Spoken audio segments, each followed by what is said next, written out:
So today I'm breaking down the 11 income streams that I have personally built, from businesses to real estate to paper assets, and the simple steps so that you can start to build your own as well. Come on in as we talk about it today.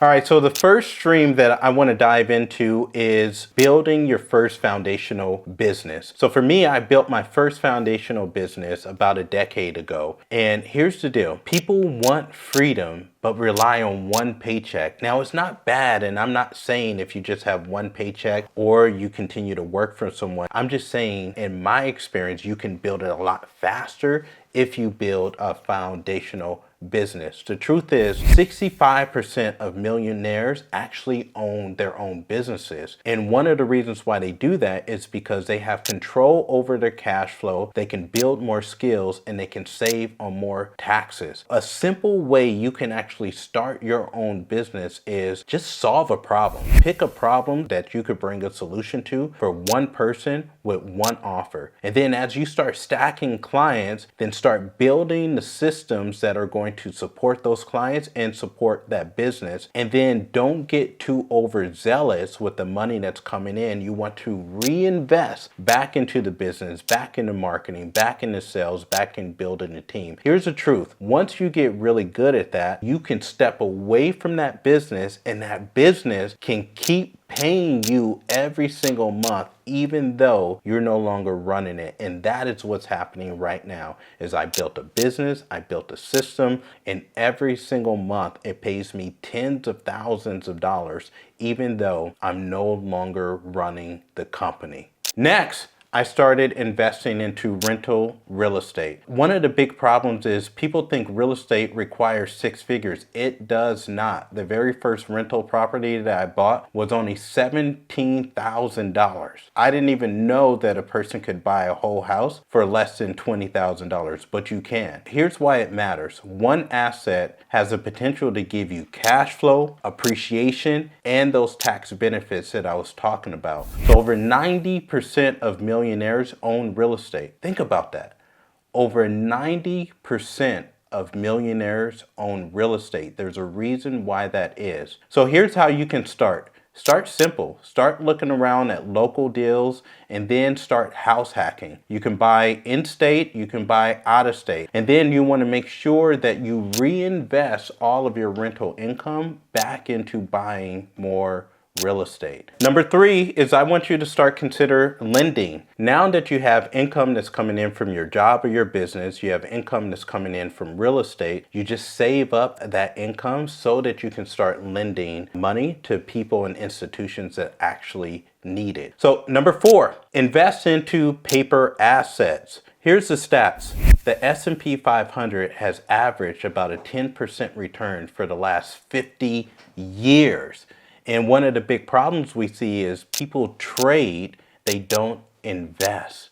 So you just want to start simple. Number 5, moving your money out of a regular bank account and moving it into a high yield savings bank. It is so simple. It's literally just transferring money from this account and moving it over here to a bank that's going to pay you 3%, 4%, 5% on your savings. It's really that simple. You can get started with that today. So let's talk about the 6th passive income stream that I have right now, and that is something called dividends. Write that down. So you remember how before we're investing to the stock market, dividend paying stocks tend to outperform non-dividend paying stocks over the long term. Just imagine every single year you getting thousands of dollars, and at the end of the year or at the end of the quarter they say, we have made profits, and because you're part owner, we're going to divide up this profit with you. It is so cool, and it's something that you can start today. 7th stream of income is book royalty. I've written 3 best-selling books now, and I get paid on them every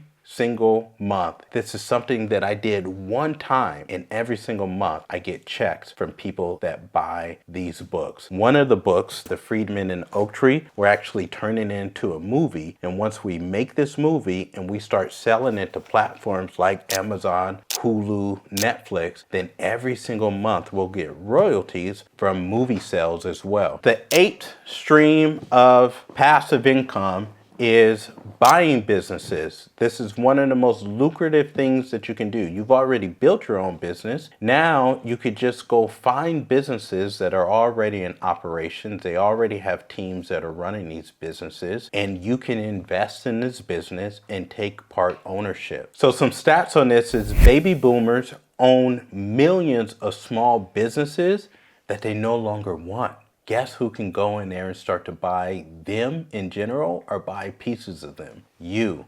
So one of the challenges is people think it's only for the rich, and I'm here to tell you it is not. Start to look for businesses that are in a price range that you feel comfortable with, and then you can keep the management in place, have them run it while you just own all of it or own a percentage of it. It's kind of amazing. Number 9, to a degree, this one is not fully passive, but it is a stream of income, and that's my current business. It's my Thick Life is Different business. So what I have to tell you though is eventually it is going to be passive though. Why? Because every business that I build, I don't build it so that I work in it forever. I build it so that I can build teams and I can build systems so that eventually I can walk away from it and it still pays me money. Number 10.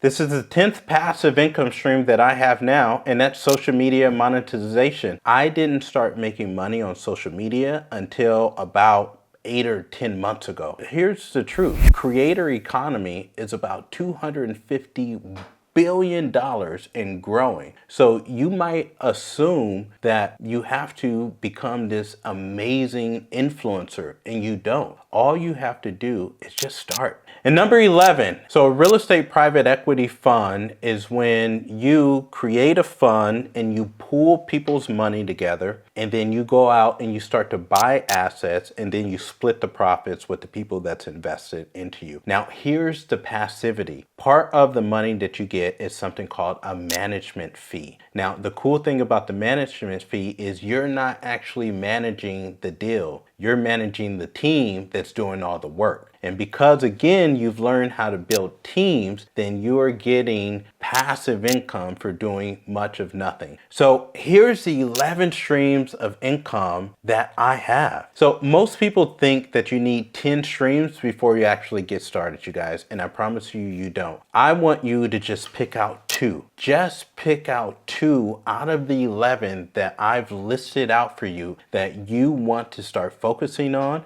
and that you're going to be committed to start building. And then once you do those, then just pick out one every single year that you want to start to get better with. That's how you start stacking. This is how you build wealth without burning out. My hope is that this video brought you value. If so, go on and like and subscribe, and we'll see you on the next one.